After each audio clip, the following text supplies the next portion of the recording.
I'd like to thank all of you again for joining us.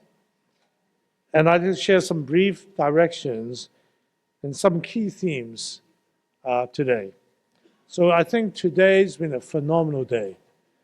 You know, if you look at the plenaries, the concurrent sessions, I think we covered the whole waterfront of climate and health and more.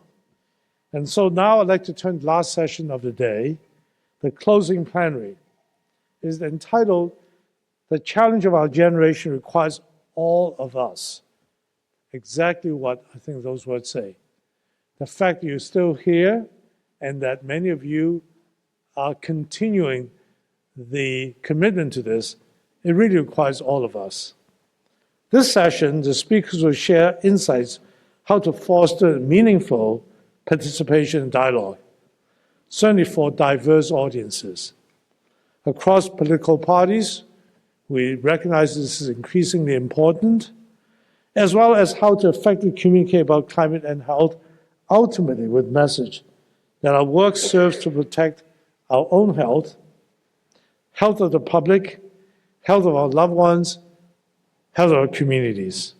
And it's really for everyone, everywhere. Now, the polling data shows that majority of Americans describe climate change as a major threat to the country's well-being. A recent national representative survey called Climate Change in the American Mind, conducted by Yale Program on Climate Change Communication and George Mason University Center for Climate Change Communication, show that, and I put it in quote, an increasing percentage of Americans think health harms will become more common in the community due to climate warming, and that an increasing percentage of Americans think many health harms will become much more and somewhat more common in their community over the next 10 years as a result of global warming if nothing is done to address this. These are very important quotes. I think it tells us that we've got a long way to go, but the public's on our side. Of course, we recognize we have a lot more to do with the public, and also across political parties. And that's why I think this group, in defining momentum, building momentum, and moving this forward, will help us think about how to engage each other and how can ensure that we're all welcome to these opportunities. So let me just therefore welcome George Glasser, the Senior Fellow of the Global Nation, who moderate this meeting, and he will introduce the speakers. Welcome.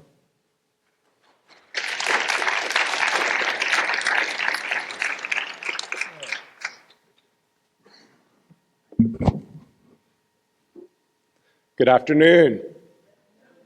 There we go. Good energy. Hi, my name is Josh Glasser, and as Dr. Dzau just mentioned, I have recently departed the U.S. government to take up a senior fellowship at the London-based Think, Do, Tank Global Nation. It's a real privilege to be here today. Thank you to Dr. Dzau and the Academy for the invitation, and thank you to our outstanding panel. Let me give a moment to introduce how the panel and the session will work, and then a few framing remarks as we get started. First, we will have a video from Senator Bill Frist, former U.S. Senate Majority Leader and current chair of the Nature Conservancy. Second, we have remarks from Benji Backer, who's the founder and CEO of Nature is Nonpartisan. And then finally, we have Professor Ed Maibach, University Distinguished Professor at George Mason University. And we'll be doing a few questions and answers that I have prepared in advance, but then we will also open it up to the two microphones as well as online for those who would wish to issue a question, and we will try to get through as many as we can, keeping in mind that I am standing between you and a reception. Just as a way of framing this issue and this session, as I was preparing for it, I thought back to my grandmother, who was active in state politics in the 1970s, and her line was always that everyone is political, politicians are just honest about it. That really stuck with me. And I think this is an important thing for us to remember, is that even though we are nonpartisan and quite clearly have excellent reasons for doing so, that we are involved in a political discussion, that we really do have to think about how to marshal audiences, get diverse groups on our side, convince people that this is the right thing to do, and ultimately turn that energy into policy change if we do want to see a climate future that is healthy for all of us. So this session is really, I think, quite crucial. We've heard throughout the day about the case for climate and health action, about the business case, about the economics, about the scientific case. But ultimately, we do need to bring forward an agenda that can earn and sustain political support in order for policy change to occur and for policy to be embedded in our climate and health arena. So with that said, I do want to first turn the video on and give Senator Frist a moment to issue his remarks, and then we will go to the speakers here in the room. Good afternoon. Right now I'm on the coast of Virginia visiting the Nature Conservancy's dedicated work on eelgrass restoration in Oyster, Virginia. It's one of the many nature-based solutions that protect biodiversity and at the same time simultaneously benefit the health and the well-being of people, improving air quality and water quality while creating a natural flood barrier. You're about to hear an important discussion between two thought leaders and close friends of mine, Ed Maibach and Benji Backer, on why the challenge of our generation requires all of us. You know, if there's one lesson I would impart to you from my time as Senate Majority Leader, it's that bipartisanship is absolutely necessary for lasting change. After decades in medicine as a surgeon, then a policymaker, and then a healthcare entrepreneur, I've come to see something fundamental. The health of our planet and the health of our people are inseparable. Yet we've long treated them as two different conversations. That has to change. Planetary health is human health. It's why I've joined the National Academy of Medicine's Climate Grand Challenge and co-chair its Action Collaborative. Health is personal. Health is intimate. Health matters to you. No one wants their child to develop asthma from polluted air. No one wants to watch a loved one suffer from a heat wave.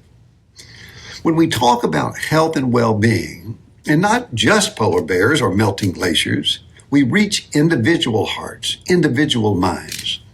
And this is a challenge that will require all of us to solve. Now raise your hands. How many people in the room self-identify as conservatives? I know I'm not there in person, but I imagine there are not many hands raised. We cannot approach this as a partisan issue. Indeed, conservatives have a long history of leading on conservation. Think Teddy Roosevelt championing national parks, Nixon establishing the EPA, former Majority Leader Howard Baker passing the Clean Air Act, and more recently, Senator Alexander, spearheading the Great American Outdoors Act, and the list goes on. We've achieved bipartisan progress before on the environment, and we can do it again. Now, here is the good news. Most Americans are already on board. Nearly 70% recognize climate change as a serious concern. Over 90% support nature protection. It isn't about awareness, it's activation.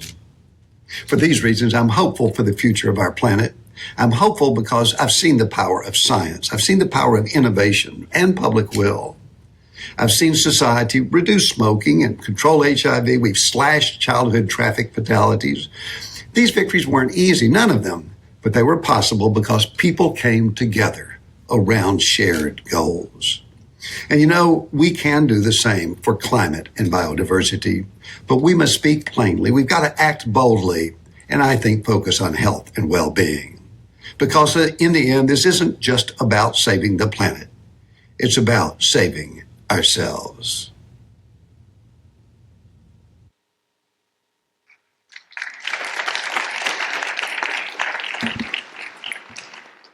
Thank you very much, Senator Frist. And what a call to action, reminding us that we do need all of us and that the public awareness and latent support is there, but we need to move from latent support to action. So here we get into the devil in the details, as it were. I next wanted to invite Benji to the podium here to give a few brief remarks from his perspective, and I will take a seat and listen.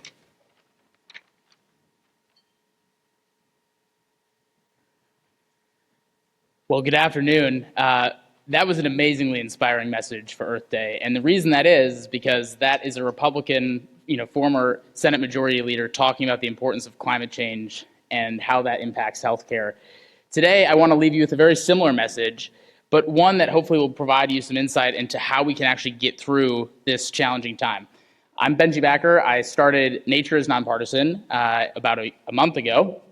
And I also started a group called the American Conservation Coalition, which is the largest conservative environmental organization in the country. I grew up in Appleton, Wisconsin, and grew up with vegan conservative parents in the state of Wisconsin, where there's a lot of cheese. And everyone thought my parents were crazy, right? And that was like very taboo at the time, and it probably still is. But what I learned at a young age was that the boxes that we put ourselves in American politics are completely BS. And today, the problem is so much worse than it was back then. I have a family that is full of doctors and nurses, and my sister's a physician assistant. We all have very different political beliefs, but there's one thing that we always come together around, and it's our love of the environment. All of our vacations, all of our time together as a family, a very close-knit family, is spent in the outdoors. We don't talk about partisan politics. We don't talk about Trump, and we don't talk about Kamala Harris. We talk about how much we love each other and how much we love the environment. Almost every American in this country feels the same way. And it is an absolute shame that we have made the environment and climate change the polarizing issue it is today. It's an absolute shame. It's Earth Day, and I don't know what's going on at the White House, and I don't know what's going on in Congress. We've kind of let the inmates run the asylum in both categories. And it's not just Trump. It's been the last 10 or 15 years of complete division. And it's making it impossible to make progress on the issues that we care about. And although there are tough conversations that we have to have ahead, those tough conversations to break through that polarization are the only way that we will get to the solutions that we want. It's the only way to create the durable policies that we've had in years past. And to do that, we have to be willing to step out of our silos and have very uncomfortable conversations with the people who we care about and work with people that we might not want to work with on other issues. That used to be a thing when Bill Frist was a senator, where they would say, hey, I'm not a fan of you, I'm not going to vote for you, but I'm going to work with you to protect the environment. That's the future that we need to have in this country. But it's not just the environment, it's also healthcare. Healthcare and the environment should be two of the most nonpartisan, bipartisan issues in America. But it's just as much the left's responsibility to work with the right as it is the right's responsibility to work with the left. And until we fix the brokenness in American politics and stand up and say, we all want healthier communities, we all want more resilient communities, we all want clean air and clean water. We might want it for different reasons, but we all want the same thing. Our politicians will continue to divide and stoke division for their own benefit. I was in Wyoming over the weekend and in New York this morning giving a different speech. And the people in Wyoming that I was talking with, I was in a town called Cody, Wyoming, small town, very conservative area near Yellowstone. What they were saying about the need to protect the environment there in their local community was the exact same that I heard in the room this morning in New York City. We are talking past each other, we are screaming at each other, and we're not hearing the priorities that each other has. So my call to action to you today is that, no, not all conservatives are boogeymen and women. There's not a one-size-fits-all person or political party. And we need to get out of our silos and have tough conversations, even if we don't want to, with the people who we love and the people who we care about and the politicians that we might hate or dislike, to get to the solutions that we need for our country and our world.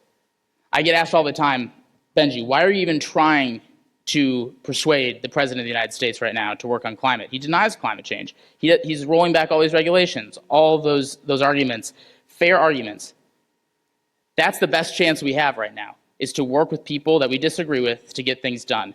And we either try or we are guaranteed failure. So this isn't just about Donald Trump. This isn't just about this current political moment. We are going to have other times in our future where we have people who we disagree with, who are president of the United States and leading Congress. And the only way that we're going to fix the root of this problem that we're seeing, this back and forth that is unsustainable, is to work together. And it's to narrow it down to the human aspect that Senator Frist was talking about. There's no one in this country that doesn't want to spend time in their local community and in the outdoors that they've grown up in. There's no person that doesn't have a story about an amazing time that they had in nature with a loved one or themselves. I'm more of both. I go on these like solo expeditions out in nature just to like get rid of all the political stuff that we're dealing with. But whether you do that with a loved one or you do it alone, this is something that everyone has a story around. We need to start humanizing this issue again. This isn't about polar bears.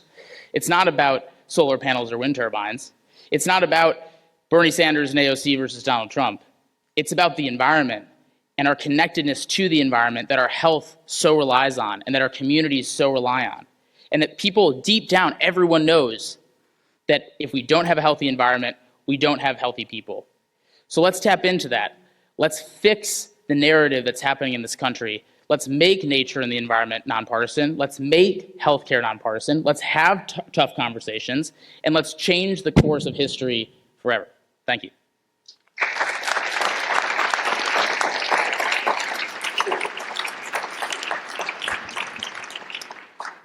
Thank you so much, Benji, for a very clear call to find common ground, and I think even more importantly, to get a little bit more comfortable being uncomfortable. So thank you so much for that.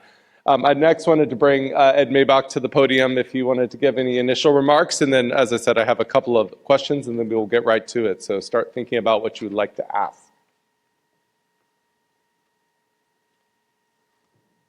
So how many of you think that persuasion is a dirty word? Okay, that's amazing. I ask my students that, and usually all the hands go up.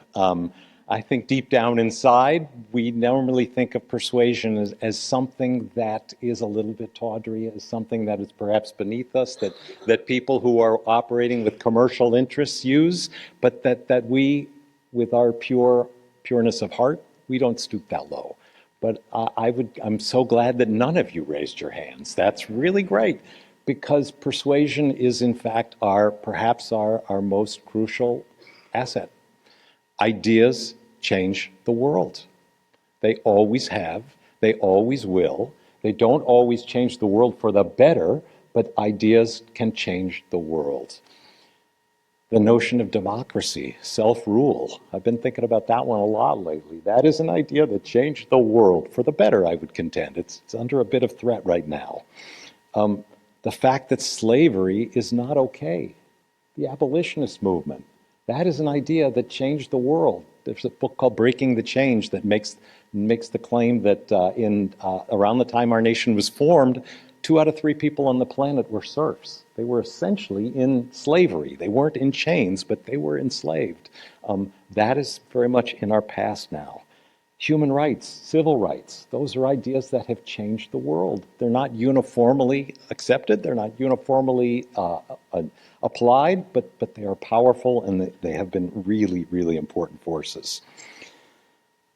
The idea that government is not the solution, government is the problem. That's a very powerful idea. It has shaped our country in dramatic ways in the time in which I've been in my career for the past 4 decades.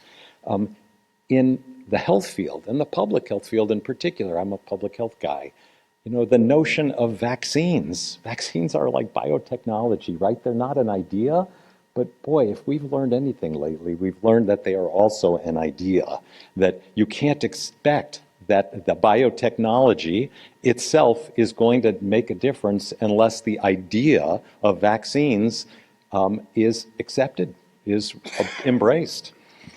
What else? Sanitation. I'm reading an amazing book called Pathogenesis right now, in which I've learned a lot about how sanitation came into our lives and what a profound public health revolution that was.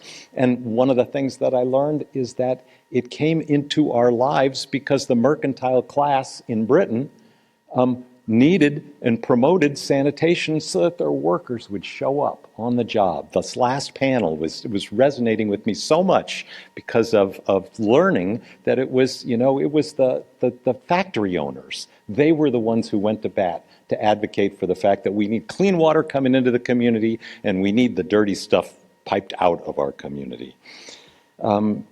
Secondhand smoke, an issue that I have worked on. We when I started my career in public health, we weren't fighting. We were trying to convince people to break their habit. We weren't fighting the fact, we weren't prohibiting people from contaminating their loved ones and perfect strangers by smoking in public. Pretty soon, that changed, and that became absolute taboo that was then enforced by regulation, by public policy. We no longer allowed smokers to pollute the air that we and our loved ones breathed.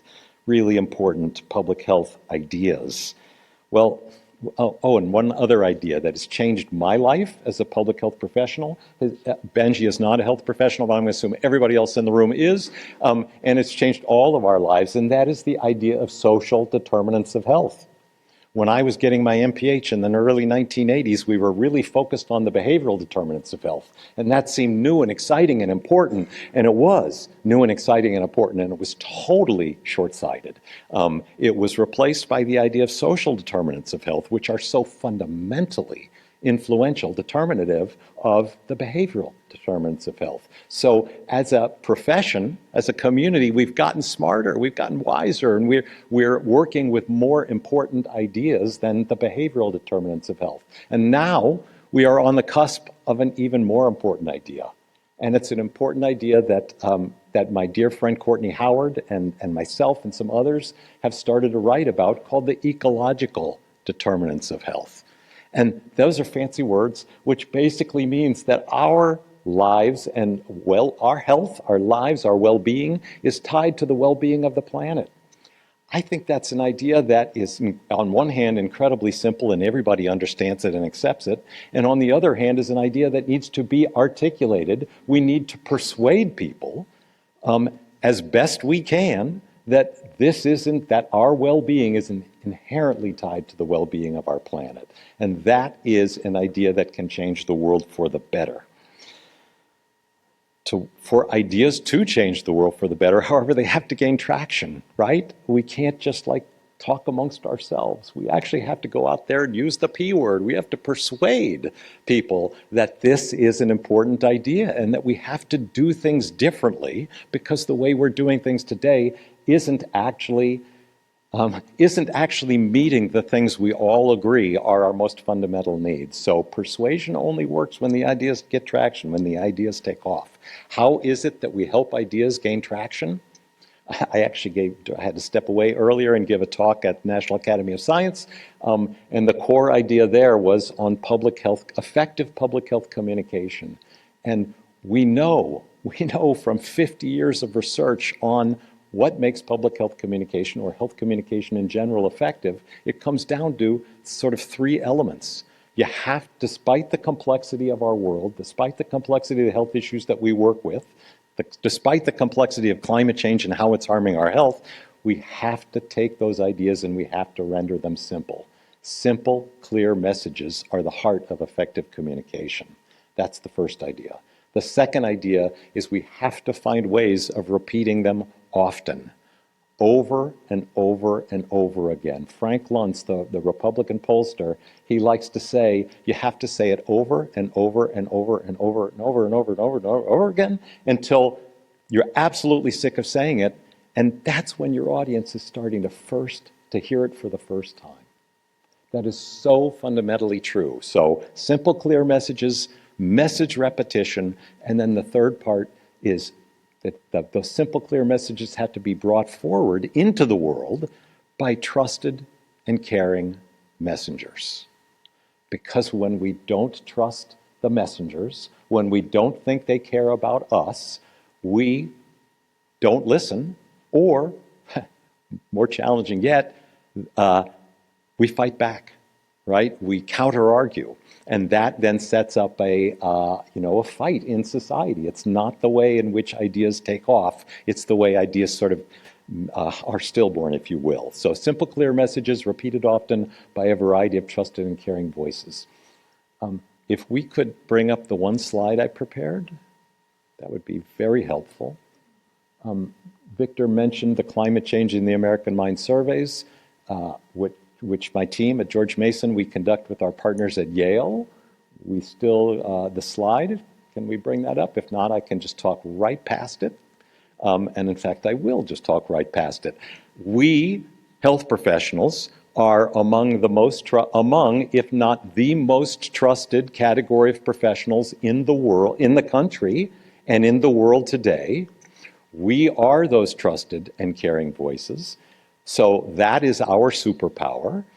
On the issue of climate change, this is the data from our Climate Change in the American Mind survey in 2022. This was a generic question. How much do you trust or distrust the following as a source of information about global warming? Well, look at where among all voters, look at where primary care doctors pop up in the list as among the most trusted voices, not on the issue of climate change and health. Trust me, we are much higher in the list when we ask the question that way. I'm just talking about on the issue of climate change overall. We also ask about the American Medical Association, not because they are necessarily the institution, the medical institution best capable of talking about climate change, but we just, at times we've asked about CDC. We were looking to differentiate health professionals that people have a relationship with and health professionals or health organizations that are institutions that have names and that have reputations both positive and negative. And it's really important to note that it's people's own health professionals, their primary care doctor, who are so highly trusted, more so than the American Medical Association. Well, I want you to now look at the next two columns, how Democrats respond to this question.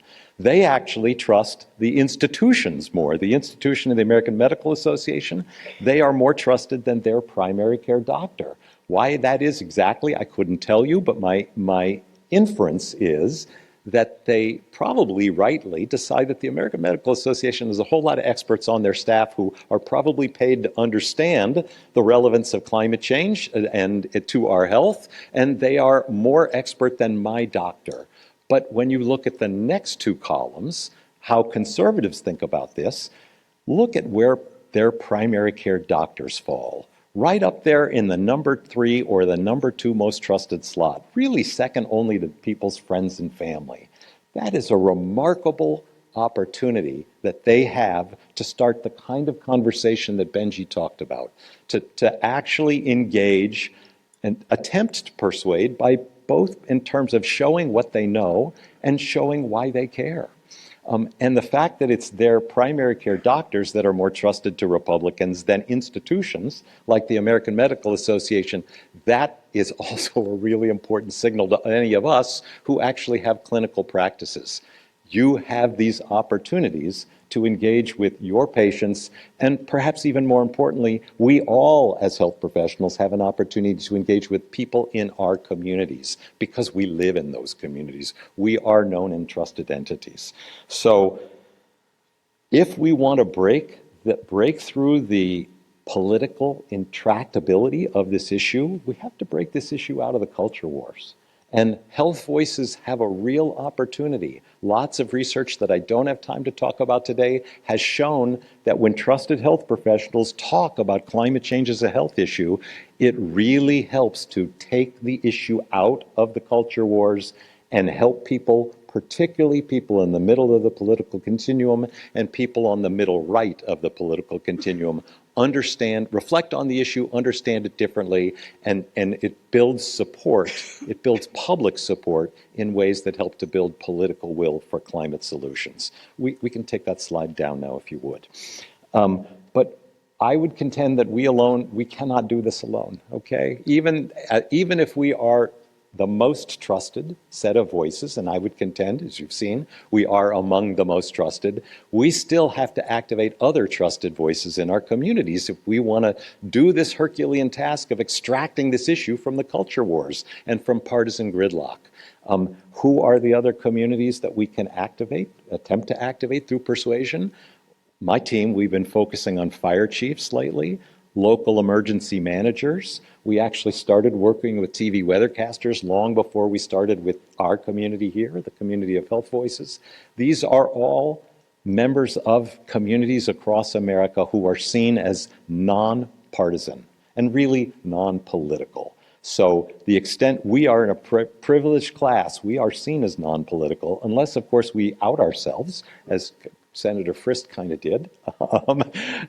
He asked a question, and only Benji, I think, raised his hand, who say, oh, okay, there was one more. So we have two conservatives in this room, and that's okay. But if we are attempting to persuade based on our identity as liberals or as Democrats, wow, we are really undermining our superpower. We have to keep our hat on. We need to persuade on the basis of being trusted and caring health professionals. So I want to leave it at that. No, I actually want to say one last thing. Lisa Patel, just before this session, gave me this amazing thing, which I thought was a tie clip, but she told me it can also be a bookmark. And it's a quote, a very short quote from Martin Luther King, and it says that the time is always right to do the right thing. And that is a beautiful thought. We have an opportunity here to do the right thing, and it's really my privilege and my honor to help be part of all of that with you. Thank you.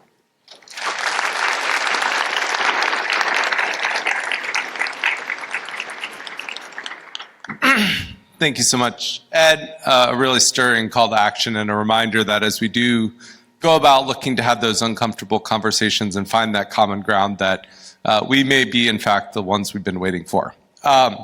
So let me turn first to Benji. Walk us through this a little bit. You're in front of a room of people who are probably quite skeptical at baseline about climate, the term climate, climate science. You've got this quite challenging task. As Ed said, it's a crucial thing to have a simple message, but on the other hand, climate science, we're dealing with inherent uncertainties, we're dealing with nuances, we're dealing with lots of unprecedented terrain. How do you unpack the issue in a way that you feel is true to the science, but also persuasive and compelling to a very skeptical group? Well, it's a really good question. If you saw me texting on my phone, I wasn't. I was taking a note for this exact question, which is perfect timing. It's like a Gen Zer would do, a cell phone on stage. I think it really comes down to this idea that I've been trying to help people understand recently, which is that everyone's motive is going to be slightly different than the other, and yet you can still get to the same outcomes. So what I mean by that is a duck hunter in Louisiana, who I spent some time going around the Louisiana coast with a duck hunting organization, they have a different reason for wanting to restore the wetlands than a climate advocate would. But they can get to the same outcome for different reasons. They want to be able to hunt ducks, and they care about nothing more than restoring a habitat for that community. And they're the ones actually doing it because they're the ones who rely on that to be able to recreate. You can get to the same outcome for different reasons in so many different ways in this country. Sustainable agriculture, a farmer might want it because they can get a higher crop yield, and they can help feed their families and put food on their table and have an economic opportunity for the future, while another person might want it because of the emissions reductions. So again, this goes back to the trusted messengers that you were talking about. The reason why primary care doctors and friends and family are so appealing to the right is because it's down to the human level. It's tailored to you. Right? The primary doctor hopefully is tailoring their suggestions to your personal problem. Even a local weather reporter, or some of the other things that were at least in the middle of the list, they're tailoring it to you as an individual. Conservatives tend to be really, they take things way more seriously when they can feel like it's applied to them. And especially because a lot of these communities feel left behind. I mean, when I was in Wyoming, they feel like, oh, you're going to New York. Oh, yeah. We hate those guys. But when I go to New York, honestly, there are people that I know there for sure that think Wyoming's like the middle of nowhere and think it's kind of lame and flyover country. And I grew up in Wisconsin, and people thought that was the lamest state in the world, and I couldn't be prouder to be from there. So there is this kind of dichotomy that exists. But when you have that feeling goes away when you humanize it at the local level, and you're able to help people understand that there's a way for them to engage that's authentic to them. And that is not happening in the climate discourse. It hasn't been happening. The discourse has been largely around urban centers and around carbon dioxide in the atmosphere and polar bears and all these things. The one thing that all those things have in common is that it's not relatable to almost anybody that's skeptical of climate change. It's not a part of their life at all. And you can look at the polling, you can see that if you don't live on the coast, you don't really care about flooding of the coasts because that's not impacting you on a day-to-day basis. I live in Arizona. They don't care about coastal problems. They're like, we don't even have water, okay? Then it's a drought that's a problem, right? So it's different messages and motives for different people that will drive the change that we need. And what I really liked about what you showed is that it really shows that, at least for conservatives, that's a message that will work for them. And it's okay if someone's main driver isn't climate change. So I think that's one of the things that might be unpopular to say in this room is that I don't think climate change should be the center of a lot of the discourse all the time. I'm a climate advocate. I wrote a book about climate change. I'm not trying to shy away from the fact that climate change is real. But that's not everyone's driver, and that's okay. And I think if we accept that, we can get more climate action because we're able to work with people on solutions that also benefit the climate, even though they might have other benefits. And if we message it in that way, we can get a lot further. And that's true for almost every issue, and we just haven't been taking advantage of that level of nuance, and I think the room here could really help with that. Thanks so much, Benji. And a good reminder to, in many cases, listen first, speak second. Really important reminders as we enter into some of these difficult conversations. Ed, you mentioned that we have this situation where healthcare providers are the superheroes of the day. Many of them, including a lot on this Zoom and in the room, are very active every single day in doing just that. A much larger block are not very active. How do we get folks who are in that position to have enormous influence but are not yet doing so, get them into the game here?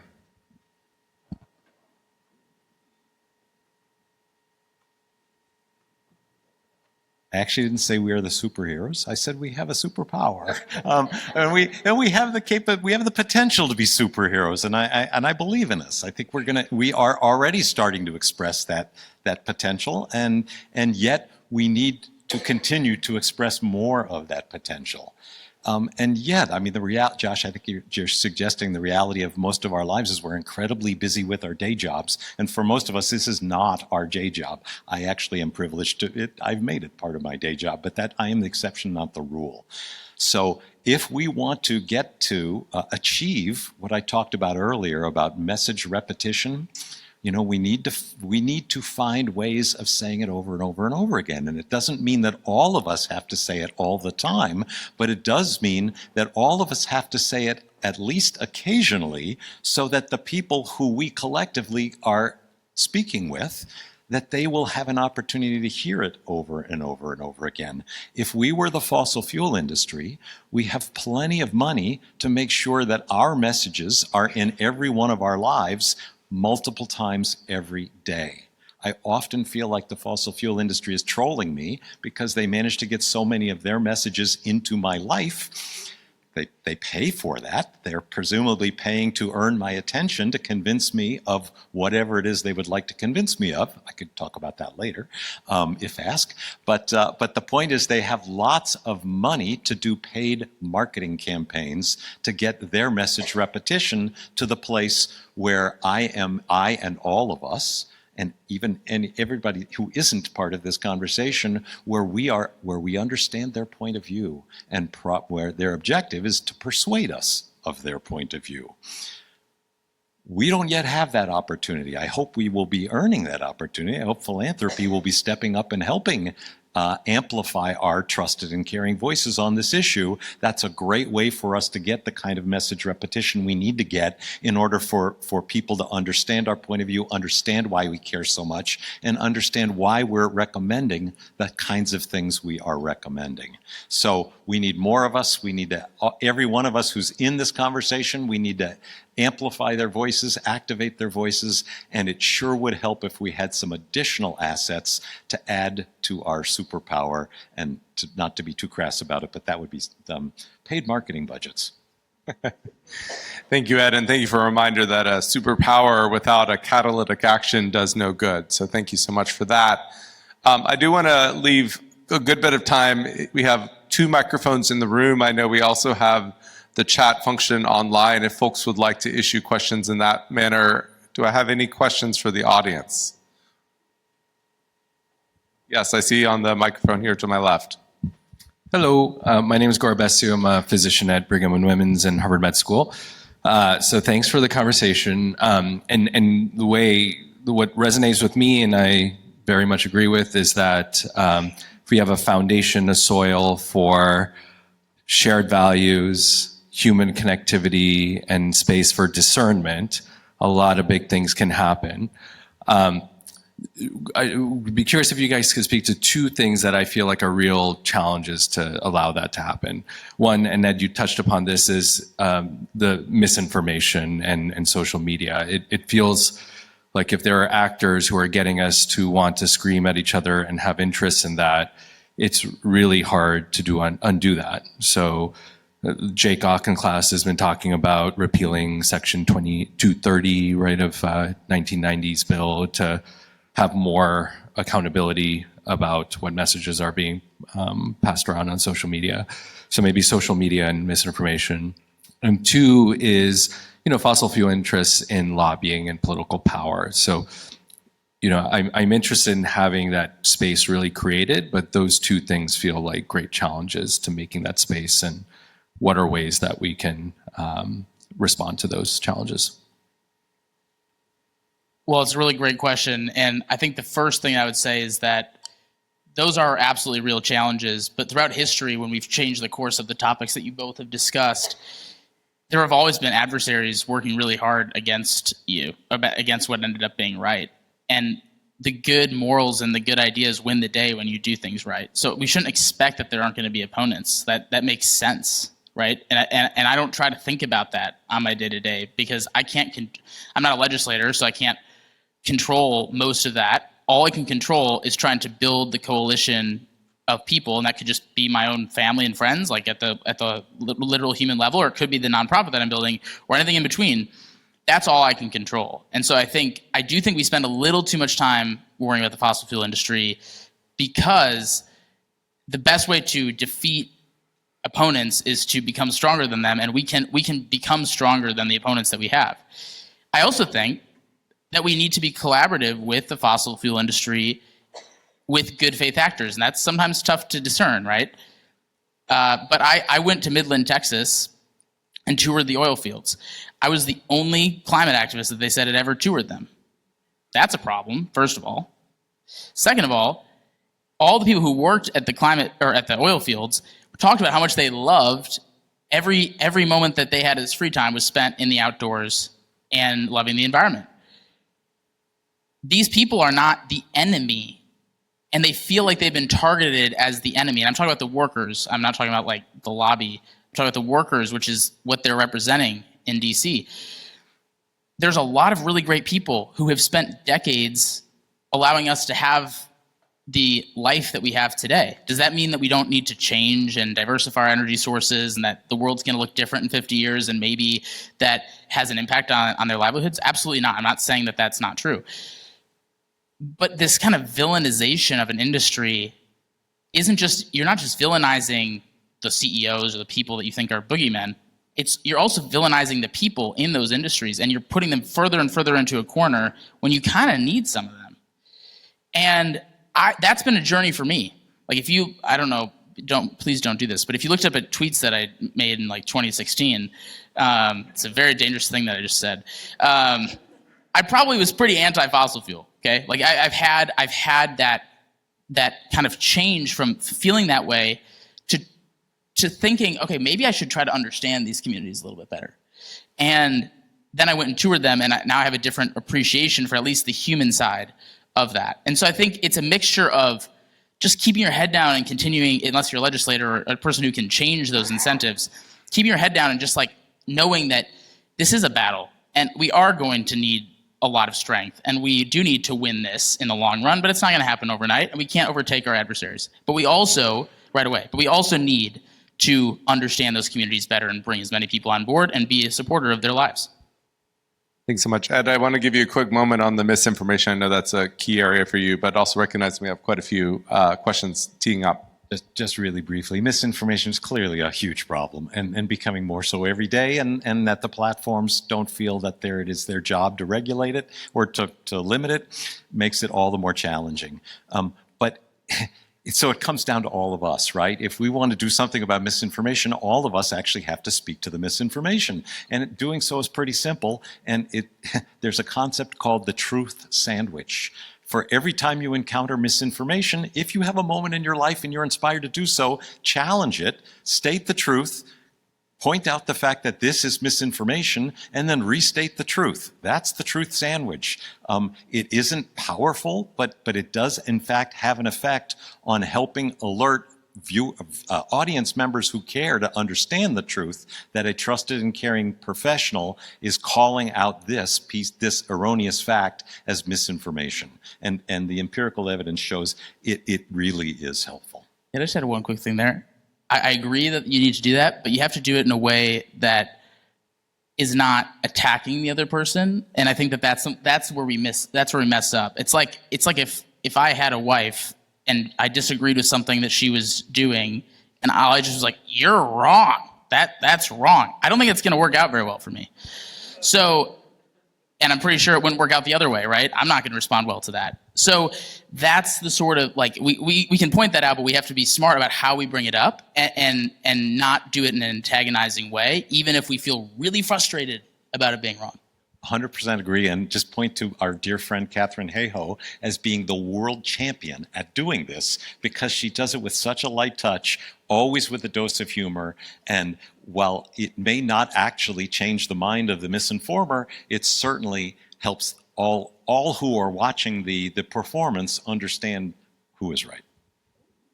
Interesting conversation over a cocktail hour about how to discern genuine misunderstanding from trolls, but we will get to that. Let me take one question from each mic collectively, just so we make sure we get as many voices as possible. Thank you very much. Toddy Steelman from Duke University. Question, Benji, question for both of you, or maybe it's just a commentary. I think I'm a little skeptical of the idea of putting our primary care physicians in the line of fire as being the truth tellers. In part, I think your data is from 2022. We tried to do that with weather people, and the weather people started getting attacked. And so I worry, and I think this comes a little bit from what Benji was saying, is that some of the hard work that I think we haven't done as folks who are on the more liberal side of the spectrum is getting out there in communities that are outside of urban areas and doing the hard work of connecting. And we shouldn't rely on proxies to do that for us. We should actually make those real connections. And so how do we avoid sort of setting up, or how do we avoid setting up the primary care physicians or the weather people for failure if we politicize them? And then how do we embrace doing the heavy work ourselves? Very good. And thank you also to the side. Yeah, kind of building on that, Jerry Abraham. During COVID, I did feel like there was a lot of distrust and mistrust, and I think the relationship of the physician and the scientist to the public has changed. So I wonder if similarly, if it was 2022, has the situation evolved so much that that may not necessarily be true? And if you're saying we need to be careful about being political, wouldn't us just addressing those issues then take off that hat and push us into one of the corners that then the patients would color? I think one of the questions I have is, if you are a conservative in a state that's been, significantly impacted by a climate disaster, does that move the dial on where you fall and that list that you had from your data, Dr. Ed? And then since we're playing Stump the Panelist, I feel very optimistic after hearing all of y'all, including the persuasion piece, but it's such a pessimistic climate. Benji, what are we supposed to really say to oil and gas, and what can we really accomplish together with them? Because I'm really scratching my head here on, if they're so much a part of the problem, how are we supposed to find some way together and the solution with them? Okay, excellent questions. Just to summarize, I think the nub of it is, how do we empower public health and healthcare professionals without turning them into the latest punching bag? Well, first of all, if you don't know who Toddy Steelman is, she's one of the best educators on this in the country. So I really am excited that you're here, Toddy, and leading an incredible program at Duke. I actually kind of want to answer your question because there are a lot of questions there, and my brain is not going to be able to register every 8 of those. But the last question I think is the most important, and it is the toughest one. I have a belief, and this is maybe controversial, but I think when a group is part of the problem, you can work with certain parts of that group to be part of the solution. And I don't know if there's any other way. At least in my life, I haven't seen that work out. You can't avoid them or only villainize them. And I think there's a difference, again, first of all, there's a difference between like the people who are perpetuating misinformation and the people who work for the industry and just like show up to their job every day. So that's one. But 2 is I think we've got a really unique opportunity now, and the president is missing this, which is that we need a lot more energy right now. We all know that. Everyone says AI data centers and energy. I'm kind of sick of hearing that, but it's true. And we have an opportunity to show that, look, we can't just do it with oil and gas. We can't build that fast enough. We need solar and wind. We need to reopen nuclear plants. We need to pursue geothermal. We cannot throw these things off the table. I talked to oil and gas companies who have told me that that's how they feel, and they actually are actively telling politicians, hey, we can't do this without some of these other energy sources being successful. So again, maybe they have different motives or different outcomes, but in that scenario, them saying that is actually helping us get to the same outcome, even if we disagree on how far that outcome needs to go. So I think it's just being open-minded to that is a difference there. Thanks so much. Ed, I know you and I have talked much in the past about this issue about the COVID experience and how do we not repeat some of the more regrettable experiences from that one. Did you want to address that? Yeah, well, just one point first, which is the data from 2024 look just like the data from 2022 that I just showed you. It's just that in fall of 2024, we asked specifically about who do you trust most as a source of information about the health implications of climate change. But at any rate, if anything I said led you to believe I was advocating that we put it all on primary care doctors, that was certainly not my intent. My intent was that to recognize that we all have this opportunity, should we choose to use it, because we are trusted, we are understood to be caring of the caring professions. And if it isn't relevant, if it isn't feasible in a clinical practice setting, don't do it there. If you have the opportunity to go testify at a local, permitting hearing, for example, a fossil fuel infrastructure project, for example, that would be a really helpful place for you to spend. It's going to take more than you'll be given 2 minutes to testify. It will probably take you 2 hours to prepare and another 2 hours to get there and get back. But if you can afford to put 5 hours of your life into giving 2 minutes of testimony at a permitting hearing, wow, that is a real opportunity for you to have an impact. And so I am not suggesting that anybody has to do this, but there are a lot of us. There are a lot of us who recognize that the climate change is harming our health, and that because of that, this is our lane, right? This is a health issue. I try to make the case that climate change and the fossil fuel economy is actually the leading cause of morbidity and mortality worldwide. Thus far, I haven't been able to organize the right team of people to absolutely make that claim, in a peer review way, but it's pretty obvious that it is true.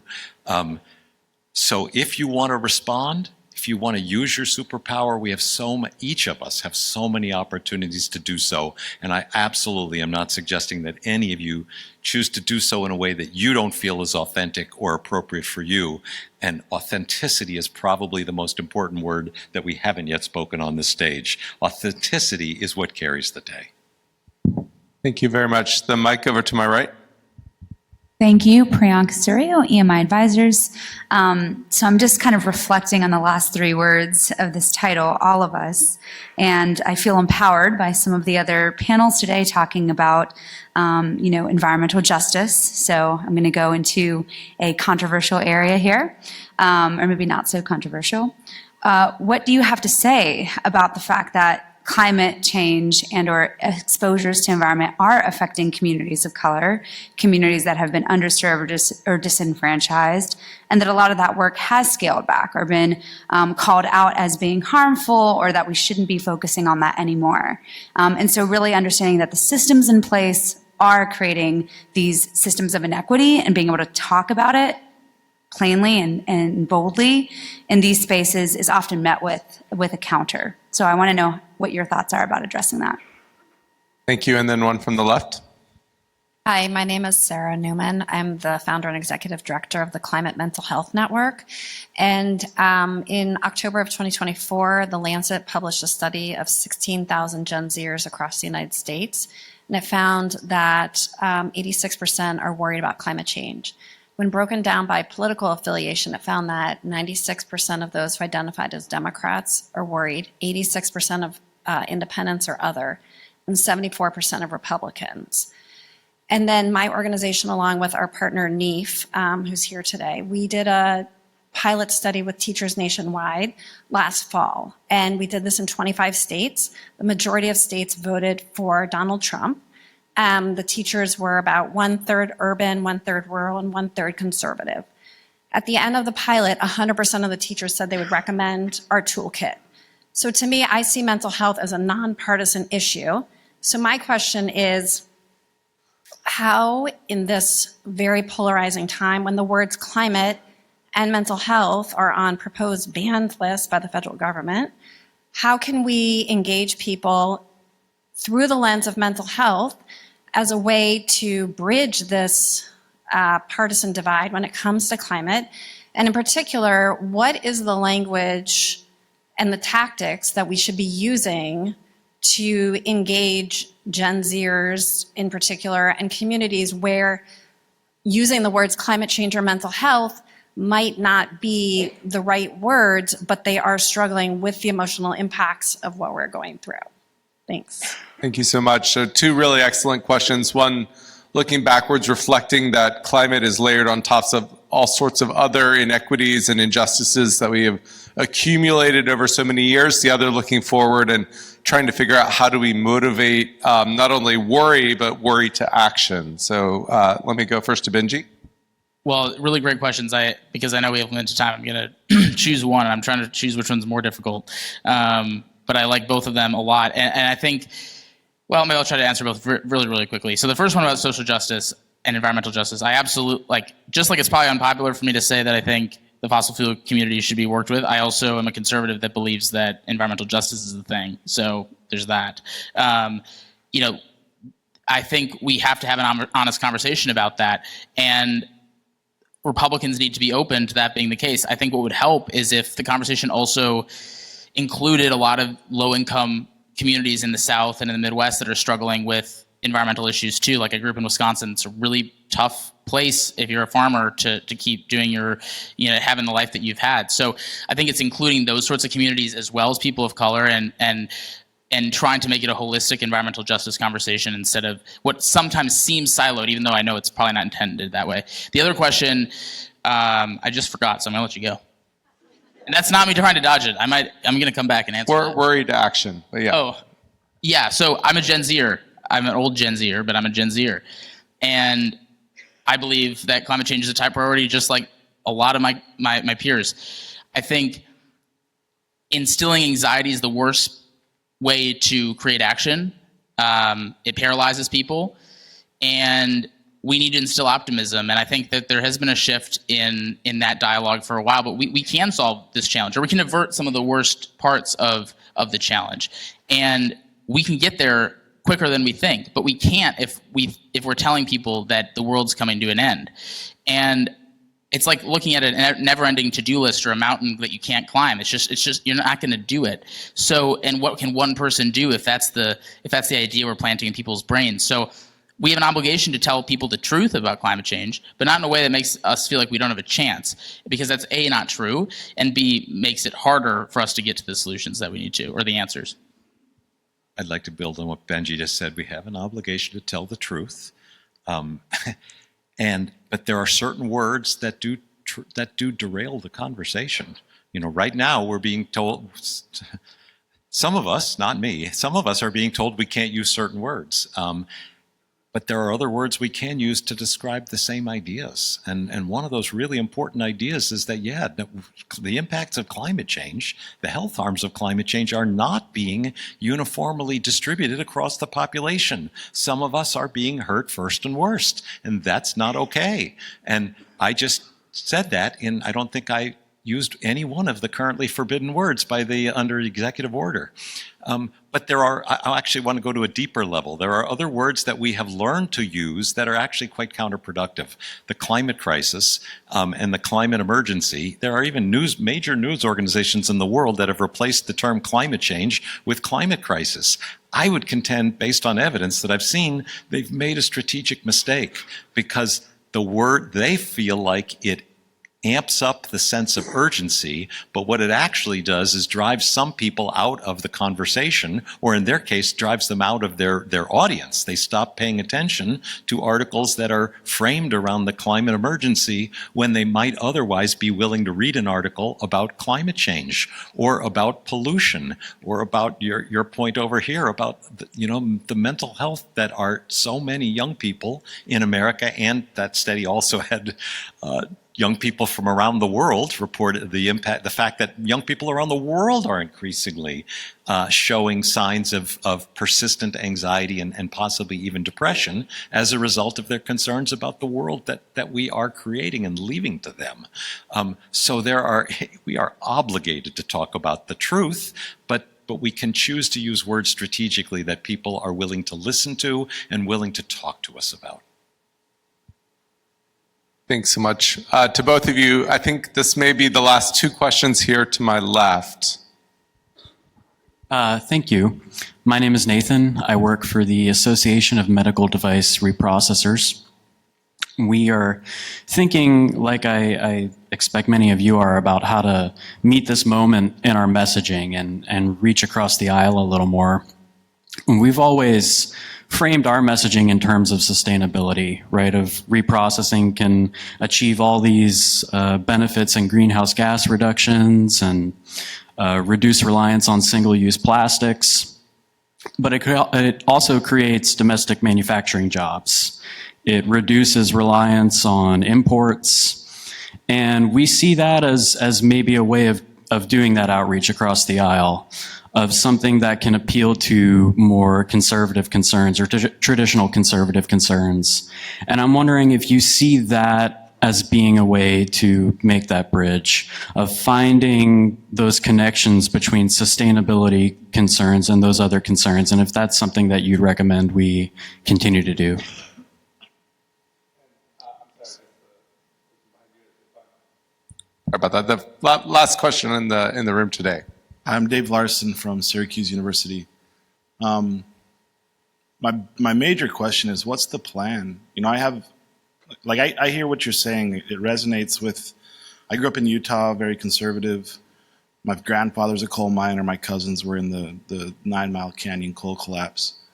My uncle runs cattle down Main Street. He utilizes BLM land. But the trajectory that we saw today is this decline, or we're like a 2.5 degree trajectory right now. And that is being reversed by the current administration.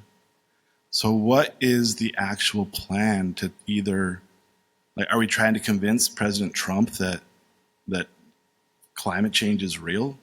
Are we trying to, what is that plan? I can dialogue with my brothers, with my cousins, all these folks that do vote conservatively, and we've had these conversations, but I just don't know what the actual plan might be. Thank you. Thank you. I wish those questions had been reversed because I think they fit so nicely together. On the one hand, what is a reasonable goal for this moment in our politics? And on the other hand, if that is in fact our goal, what kind of words, frames, and messages get us to that goal?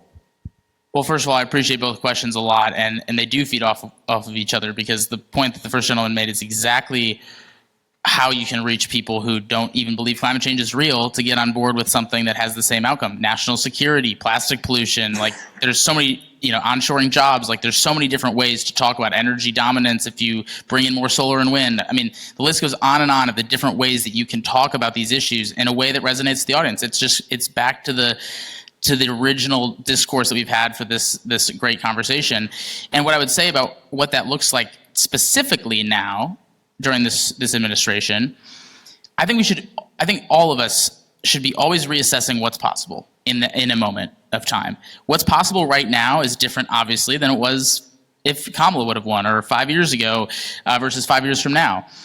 Let's reassess what is possible. And what's possible that I've seen from talking to folks in the Trump White House is that they're interested in more energy of all sources if it's talked about in the right way. They're interested in ecosystem restoration and sustainable agriculture and wildlife and some of the like clean air, clean water, like more physical environment side of things. They're interested in onshoring more American production of things. So I'm not saying that we're going to win on all those issues, but that's where the collaboration of bipartisanship can come from. And those are the places that we should be diverting our energy to if we're trying to convince the president to do something, which I think it's worth trying. I mean, I think it's not worth giving up on that. We don't have another option. I mean, we should be working at the state and local level, absolutely. But we shouldn't just give up the federal level because we don't like what's happened over the first 3 months, even if we disagree with all of it. So I think it's seeing, okay, where is the opportunity for alignment? It's going to be framed and phrased in a different way. And how do we show the president, and this is what my organization is dedicated to doing, that Americans across the spectrum want those things. And it's not just a liberal issue.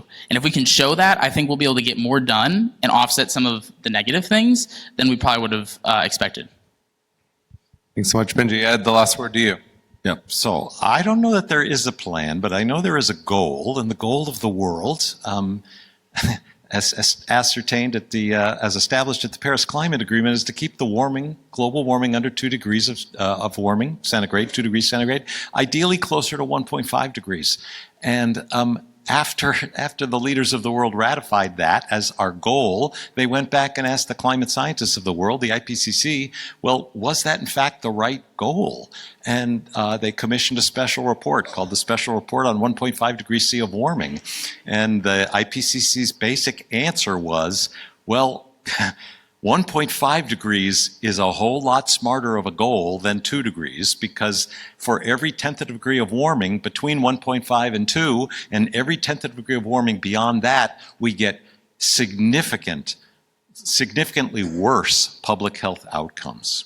So there is, the goal is being worked out by every country of the world as we speak, and is playing out over time, and the questioner's point is exactly right. There are lots of countries in the world that are backsliding, ours included, but keeping our eye on the goal is really important. Every 10th of a degree of warming that we collectively can prevent is a profound gift to the public health and well-being of our children, their grandchildren, and their grandchildren.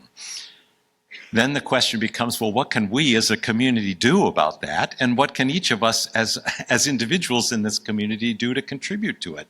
And I like to think in terms of, well, what can I do in my home, in my life? And my wife and I have done a lot, and I feel really good about that. And it doesn't amount to much except for the fact that it makes me feel good about trying to suggest to others that they might also want to do things. What have I done at work? I haven't accomplished all I would like to do at George Mason University, but we've accomplished something, and I feel good about that. And that gives me the belief in my own agency that I can then go out and ask us as a professional community, a community of practice, to do more, and so on and so forth. So it really does all begin with the understanding that every 1/10 of a degree of warming that we prevent is a gift to future humanity, and that there's so much we need to do to protect the people who are living here in our community now. So we're making the plan up, we're flying the plane, making the plan, and are charting the course as we're flying the plane and building it. It's all really kind of complicated and overwhelming, but it does all begin with us. Thank you so much, Ed. Let me begin by asking the audience for a big round of applause for our entire panel.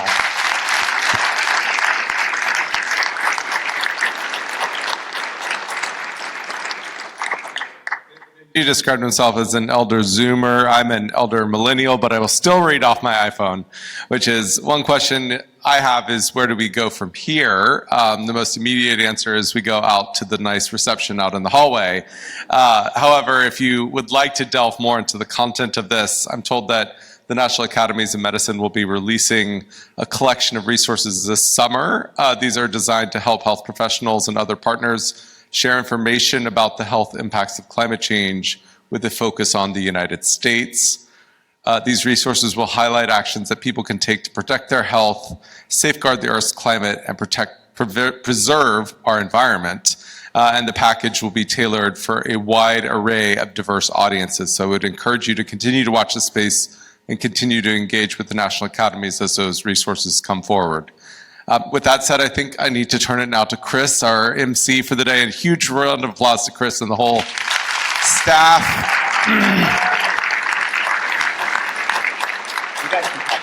The National Academies for all their incredible work to pull this together.